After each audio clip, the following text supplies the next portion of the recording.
गावातील लहान मुलेही त्याच्यासोबत आनंदाने खेळत होती. पण अचानक आकाश काळं झालं आणि जोराचा वारा सुटला.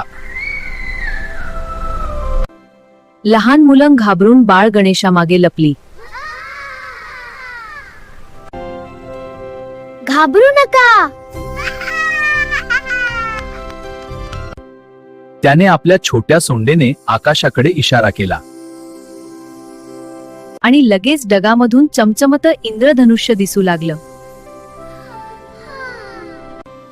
उंदीर मित्र उड्या मारू लागला आणि मुलं आनंदाने हसू लागली. बाळ गणेश म्हणाला, धैर्य आणि प्रेम असेल तर संकट दूर होतात.